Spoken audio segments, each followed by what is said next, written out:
কেন হত্যা হলো শিশু মুনতাহা? সামাজিক যোগাযোগ মাধ্যমে কয়েকদিন ধরে ঘুরে বেড়াচ্ছিল নিখোঁজ মুনতাহার ফুটফুটে একটি ছবি। মুনতাহার হাসিমাখা ছবি যার দৃষ্টিতে পড়েছে তাকেই থমকে দীর্ঘ নিঃশ্বাস নিতে হয়েছে।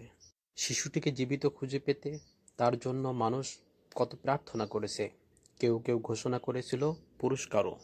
কিন্তু নিখোঁজের 6 দিন পরে সবার আকুতি মিথ্যা করে দিয়ে শেষ পর্যন্ত গত শনিবার শিশু মুনতাহার মরদেহ খুঁজে পাওয়া যায় তাদের বাড়ির পাশের ডোবায়। এ ঘটনায় অভিযুক্ত প্রতিবেশী মর্জিনা বেগম সহ 4 জনকে আটক করেছে পুলিশ। এছাড়া আরও কয়েকজনকে জিজ্ঞাসাবাদের জন্য থানায় নেওয়া হয়েছে।